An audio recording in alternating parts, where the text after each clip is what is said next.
नमस्कार साथियों, महरिया क्लासेस के यूट्यूब चैनल पर मैं योगेश महरिया आप सभी लोगों का तहे दिल से हार्दिक अभिनंदन करता हूं। साथियों, हम बात करेंगे आज पंचायती राज अधिनियम अर्थात राजस्थान पंचायती राज अधिनियम 1994 के प्रावधानों को लेकर, क्योंकि वर्तमान में आप देख रहे होंगे एग्जाम्स में इस अधिनियम की धाराओं से संबंधित प्रश्न आपसे पूछे जा रहे हैं। तो इसी को लेकर मैंने गागर में सागर हम बात करें भरने का प्रयास किया है और एक ही हम बात करेंगे आपके सामने जो है एक ही बार में आपके टोटल इसकी जितनी धाराएं हैं इससे संबंधित जो प्रावधान है वो मुख्य रूप से आपको जो है मैं आप तक पहुंचा सकूं, इस उद्देश्य के साथ आज ये कक्षा शुरू की गई है। तो चलिए इस कक्षा के उद्देश्य की पूर्ति करते हैं और बिना किसी औपचारिकता के टू द पॉइंट शुरू करते हैं। साथ ही में हमारे नए मित्रों से निवेदन है कि आप भी हमारे यूट्यूब चैनल से जुड़िए और अपनी तैयारी को अधिक धार दीजिए साथियों, और सफलता को सुनिश्चित कीजिए। चलिए सबसे पहले साथियों अगर हम बात करें हमारे सामने राजस्थान पंचायती राज अधिनियम 1994, देखिए 1994, तो सबसे पहली चीज़ है कि वर्तमान में राजस्थान में कौन सा पंचायती राज अधिनियम लागू है। याद रखिएगा साथियों, राजस्थान पंचायती राज अधिनियम 1994 हमारे यहाँ वर्तमान में लागू है और ये साथ ही में 1994 का अधिनियम संख्यांक 13 है। कौन सा है? 1994 का अधिनियम संख्यांक 13 है। इसका मतलब ये होता है साथियों कि 1994 में जितने भी अधिनियम बने, जितने भी कानून बने, उसमें ये 13वें नंबर का कानून है। कौन से नंबर का है? 13वें नंबर का ये कानून है, 13वें नंबर का अधिनियम है 1994 में जो राजस्थान विधानसभा ने पारित किए थे। ठीक है, आगे हम बात करते हैं। इसमें कुल अध्याय है साथियों, मूल रूप से इसमें 5 अध्याय थे लेकिन वर्तमान में इसमें 6 अध्याय है। इसकी कुल धाराओं की अगर हम बात करें तो इसमें कुल 124 धाराएं सीधे तौर पे हैं। हालांकि हमने बाद में ABCD करके और भी धाराएं जोड़ी हैं, वो ये हैं, यानी कि मूल रूप से आपके सामने टोटल कितनी है? 124 धाराएं हैं। इसके बाद में अगर हम बात करें मूल रूप से यहाँ भी अब आप जैसे मान लें मूल रूप से 5 अध्याय है मूल में, यानी कि हम बात करें जब ये अधिनियम बना था तब, अभी वर्तमान में 6 हैं। मूल रूप से 124 धाराएं हैं, फिर ABCD करके और जोड़ी गई हैं। कुल अनुसूचियां कितनी है साथियों? कुल 3 अनुसूचियां। टोटल कितनी है? 3 अनुसूचियां। राजपत्र में प्रकाशन कब होता है इसका? कुल अनुसूचियां 3 है। राजपत्र में प्रकाशन कब होता है? देखिए राजपत्र में ये प्रकाशन होता है 23 अप्रैल 1994 को। राजपत्र राजस्थान में लागू कब होता है साथियों? राजस्थान में लागू भी है जिस दिन राजपत्र में प्रकाशित होती है उसी दिन से लागू होता है, 23 अप्रैल 1994। इसका कारण है साथियों, अगर हम बात करें, आपने राजस्थान पंचायती राज अधिनियम ये पढ़ा है, इससे पहले अगर आपने पंचायती राज के संवैधानिक प्रावधान पढ़े होंगे तो आपके दिमाग में जहन में एक बात होगी कि 73वां संविधान संशोधन 1992 के द्वारा पंचायती राज को संवैधानिक दर्जा प्रदान किया गया। क्या किया गया? पंचायती राज को कौन सा दर्जा प्रदान किया? संवैधानिक दर्जा प्रदान किया। अब साथ ही में संवैधानिक दर्जा प्रदान किया, भारतीय संविधान में भाग 9 जोड़ा और 9 की हेडिंग आपके सामने वर्तमान में क्या है? पंचायती राज है। भाग 9 में पंचायती राज जोड़ा गया और साथ ही में अगर हम बात करें अनुच्छेद आपके सामने जो है अनुच्छेद 243 से लेकर 243 ओ तक आपके सामने जो है टोटल 16 अनुच्छेद आपके सामने जोड़े गए। इसी के साथ में आपके सामने ये अनुसूची जोड़ी गई और अनुसूची कौन सी जोड़ी गई? अनुसूची 11 आपके सामने जोड़ी गई, जिस अनुसूची 11 के अंदर वर्तमान में हम बात करें तो 29 विषय हैं। ठीक है, इन 29 विषयों पर अगर हम बात करें कानून बनाने की शक्ति अगर जो आपको प्रदान की गई है पंचायती राज संस्थाओं को, वो प्रदान की गई है अनुच्छेद 243 जी के अंतर्गत। कौन से में? अनुच्छेद 243 जी में इन 29 विषयों पर अगर हम बात करें कानून बनाने की शक्ति प्रदान की गई है। हालांकि इन 29 विषयों में से कितने विषय ग्राम पंचायत, पंचायत समिति और जिला परिषद को सौंपे जाएंगे, ये आपके सामने जो है राज्य विधानमंडल की इच्छा पर छोड़ा गया है। चलिए तो हम बात करें यहाँ पे, अब ये प्रावधान लागू करने के लिए सरकार ने जो प्रावधान किया था, संविधान में लागू किया था, तो ये लागू हुआ थे सभी प्रावधान 24 अप्रैल 1994 को, 1994 को ये सारे के सारे प्रावधान क्या हुए? लागू हुए।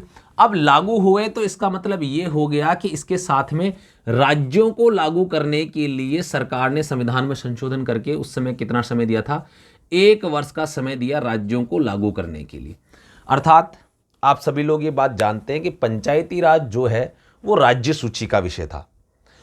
इसे राष्ट्रीय महत्व का घोषित किया गया, संविधान में संशोधन किया गया और इस पर हम बात करें संविधान में शामिल कर दिया संसद ने और कहा कि भैया एक काम करो, हमने 24 अप्रैल 1994 को जो संविधान में संशोधन किया उसके संवैधानिक प्रावधानों को लागू कर दिया। संशोधन 73वां संविधान संशोधन 1992 के द्वारा।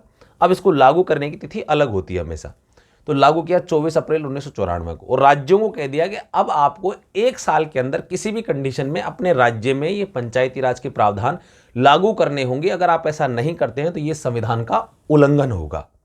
तो इसी क्रम में, इसी कंडीशन में राजस्थान ने भी क्या किया कि 23 अप्रैल 1994, अब एक दिन पहले 24 अप्रैल 1994 की हम बात, माफ कीजिएगा 1993 है, यहां पे 1993 है, 94 नहीं है। 24 अप्रैल 1993 को भारत में लागू किया और भारत में लागू करने के बाद में, इसके बाद में राजस्थान में जब ये लागू होता है 23 अप्रैल 1994 को, संवैधानिक प्रावधानों के लागू होने से जस्ट एक दिन पहले, मतलब एक साल पूरा होने वाला था, उस एक साल से पहले हमारे यहाँ लागू होता है। ठीक है, तो यहां पर हमने 23 अप्रैल 1994 को राजपत्र में राजस्थान पंचायती राज अधिनियम पारित हुआ और राजस्थान में लागू हुआ 23 अप्रैल 1994 को ही। ठीक है, और हमें 24 अप्रैल को प्रतिवर्ष क्या मनाते हैं? 24 अप्रैल को प्रतिवर्ष पंचायती राज दिवस मनाते हैं। कौन सा मनाते हैं? पंचायती राज दिवस। ठीक है, तो यहां तक के प्रावधान उम्मीद करता हूं आपके सारे क्लियर हो चुके होंगे। संवैधानिक प्रावधान ये एक समरी इसलिए थी क्योंकि हम इसको समझ पाएं कि भाई ये अधिनियम आया कहां से, इसका आधार क्या है। तो हम बात करें राजस्थान पंचायती राज अधिनियम 1994 का आधार 73वां संविधान संशोधन 1992 है साथियों। ठीक है, तो एक बार पुनः आप देख लीजिए इसको फटाफट। कुल अध्याय कितने हैं आपके सामने? 6 हैं, धाराएं 124 हैं, अनुसूचियां 3 हैं। राजपत्र में प्रकाशन 23 अप्रैल 1994 को, राजस्थान में लागू 23 अप्रैल 1994 को। चलिए अब इसकी धाराओं को लेकर, पहले हम अध्यायों को लेकर बात करेंगे। 6 अध्याय, उनका शीर्षक क्या है, संबंधित अनुच्छेद, धाराएं वगैरह, तो आप इसको नोट कर लीजिए, फिर हम आगे बढ़ते हैं।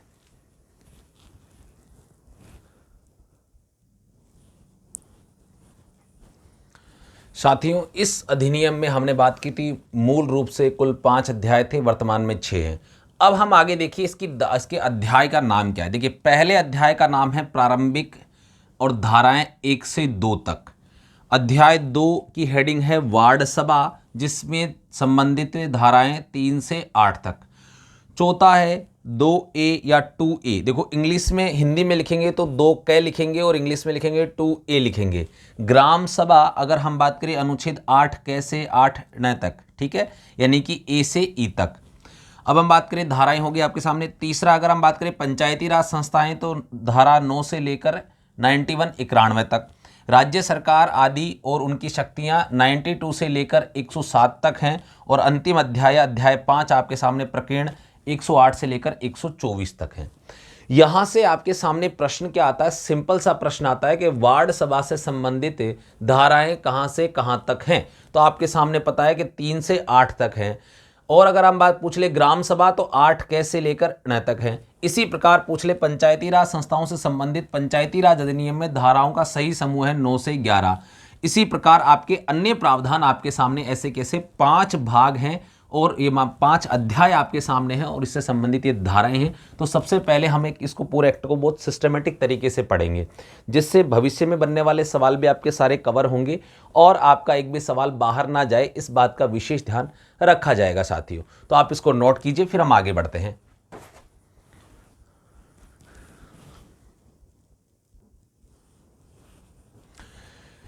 साथियों, आपके सामने हैं पंचायती राज अधिनियम से संबंधित धाराएं और इन धाराओं के टोटल 124 धाराएं हैं। जितनी कवर हो सकती है हम आज की कक्षा में कवर करने का प्रयास करेंगे। आगे की शेष धाराएं अगली कक्षा में, अगर आज पूरी हो जाती हैं तो पूरी करने का प्रयास करेंगे।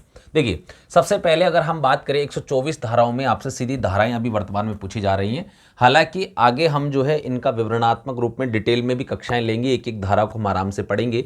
लेकिन सबसे पहले अगर हम बात करें, देखिए संक्षिप्त नाम, पहली धारा क्या? संक्षिप्त नाम, यानी कि इस अधिनियम का छोटा नाम क्या है? यही है राजस्थान पंचायती राज अधिनियम 1994। इसका प्रसार पूरे राजस्थान क्षेत्र में है। प्रारंभ आपके सामने मैंने लिखवा दिया था, लागू कब हुआ था? 23 अप्रैल 1994 94 को ये लागू होता है। साथ ही में इसकी परिभाषाएं, इसमें बहुत सारी परिभाषाएं दी गई हैं, पीठासीन अधिकारी कौन होगा, वार्ड सभा क्या होगी, ये वो सब दे रखा है। ठीक है, तो आगे हम बात करें वार्ड सभा। देखिए धारा 3 से मैंने आपके सामने 8 तक किससे बताया था, वार्ड सभा से संबंधित थी। तो ये सारे के सारे अध्याय आपके सामने दूसरा वार्ड सभा है उससे संबंधित है। देखिए वार्ड सभा और उसकी बैठकें, वार्ड सभा में गणपूर्ति को क्या है, हम बात करें गणपूर्ति, आप सभी लोग जिन्होंने कॉन्स्टिट्यूशन पढ़ रखा है वे लोग सभी समझते होंगे, यानी कि किसी भी हम बात करें संस्था की कार्यवाही का संचालन करने के लिए न्यूनतम सदस्यों की उपस्थिति वहां पर होना उसकी गणपूर्ति कहलाती है साथियों। तो आगे चलिए हम बात करें पीठासीन अधिकारी यानी कि जो निर्वाचन संपन्न करवाता है। संकल्प अगर हम बात करें वार्ड सभा की कृत्य, धारा 6 में देखिए, धारा 5 में पीठासीन अधिकारी है वार्ड सभा के लिए, धारा 6 में हम बात करें संकल्प, और धारा 7 में वार्ड सभा के कृत्य हैं, धारा 8 में सत्कर्ता समिति। साथियों इसे वर्तमान में क्या समाप्त कर दिया गया है, लेकिन मैंने यहाँ फिर भी शामिल किया, हो सकता है पूछ ले धारा 8 में क्या था। चलिए आगे धारा 8 क, ये बाद में देखिए हमने जोड़ा है अध्याय 2 क में, ग्राम सभा और उसकी बैठकें हम बात करें, ख गणपूर्ति, ग पीठासीन अधिकारी, डी संकल्प। देखिए वापस वही सेम चीज़ है, 1 2 3 4 और 5 आपके सामने अनुच्छेद है, 1 2 3 4 हो गया संकल्प तक यहाँ तक, और देखिए वार्ड सभा के कृत्य वो 5। यानी कि अगर आपने 3 से लेके अगर 7 तक याद कर लिया तो उसके बाद में 8 से लेकर 8 डे तक सेम डिट्टो वही प्रावधान है आपके सामने, यानी कि एक पोर्शन याद करने पे दूसरा आपको अपने आप याद हो जाएगा। तो 8 डे जो है ग्राम सभा के कृत्य आपके सामने है। 9 अगर हम बात करें धारा 9 पंचायती की स्थापना यानी ग्राम पंचायतों की जो स्थापना होगी उसका प्रावधान करती है। न्यूनतम जनसंख्या वगैरह क्या होगी, किस प्रकार से होगी, हम जब पढ़ते हैं ना एक चार्ट बनाते हैं, डायग्राम आपने देखा होगा बहुत सी बुक्स में कि साहब ग्राम पंचायत का गठन जो 3000 की जनसंख्या पे किया जाएगा, ये बात कहाँ लिखी हुई है, ये धारा 9 में लिखी हुई है। ठीक है, तो ये जो प्रावधान है वो सीधे धाराओं में लिखे हुए हैं। ठीक है, हमने उसको संक्षिप्त रूप में जैसा पूछा जाता है उसके फॉर्मेट में हमने उसको क्या कर लिया, वहां पर सेट कर लिया, उसी अनुसार हम उसको पढ़ते हैं। लेकिन अभी हम ध्यान रखें पंचायत की स्थापना धारा 9 में है, 10 में पंचायत समिति की स्थापना और 11 में जिला परिषद की स्थापना। तो देखिए पंचायती राज का हमारा त्रिस्तरीय है, सबसे निचले स्तर पर ग्राम पंचायत, फिर हम बात करें पंचायत समिति, फिर हम बात करें जिला परिषद। तो आपके सामने सीधे तौर पर ये तीनों साथ में है, पहले ग्राम पंचायत होती है, फिर पंचायत समिति, फिर जिला परिषद, तीनों की स्थापना आ गई पहले। फिर देखिए तीनों की संरचना है, धारा 12 में पंचायती राज की संरचना, धारा 13 में पंचायत समिति की संरचना, धारा 14 में जिला परिषद की संरचना। तो देखिए 9 से लेके 14 तक तो सेम ही है, क्योंकि 9 में आप ग्राम पंचायत की स्थापना याद रख लें और 12 में पंचायत की संरचना, तो इसके बाद में दोनों आगे के तो ऑटोमेटिक आपको याद हो ही जाएंगे। आगे देखिए 15 में अगर हम बात करें स्थानों का आरक्षण। स्थानों का आरक्षण मतलब आप सभी लोग जानते हैं पंचायती राज संस्थाओं में अनुसूचित जाति, जनजाति और हम बात करें अन्य पिछड़ा वर्ग और जनरल को समान रूप से लॉटरी सिस्टम के माध्यम से जो हमारे यहाँ पर आरक्षण प्रदान किया गया उसका आधार है आपके सामने ये 15, धारा 15। अध्यक्ष के पदों का आरक्षण, देखिए पंचायती राज संस्थाओं में कौन व्यक्ति सरपंच होगा, कौन व्यक्ति अगर हम बात करें प्रधान होगा, कौन व्यक्ति जिला परिषद, इसके लिए अनुसूचित जाति, जनजाति, SC ST के लिए जो आरक्षण व्यवस्था है उसका आधार यहाँ पर है। अगर हम बात करें 17, अगर हम बात करें पंचायती राज संस्थाओं का कार्यकाल और निर्वाचन, यानी कि पंचायती राज संस्थाएं कब से कब तक रहेंगी, आप सभी लोग जानते हैं पंचायती राज संस्थाओं का कार्यकाल कितना होता है, 5 वर्ष होता है सामान्यतः, अगर वो समय से पहले भंग नहीं कर दी जाती। आगे हम बात करें निर्वाचक और निर्वाचक नामावलियां। निर्वाचक मतलब उसके निर्वाचन में कौन कौन व्यक्ति कहां कहां भाग लेगा और उसकी निर्वाचक नामावलियां किसके द्वारा कैसे तैयार की जाती हैं, इसके बारे में प्रावधान है। तो उम्मीद करता हूं 18 धाराएं आपकी क्लियर हो चुकी हैं। आगे की धाराओं को लेकर हम प्रावधानों की बात करते हैं।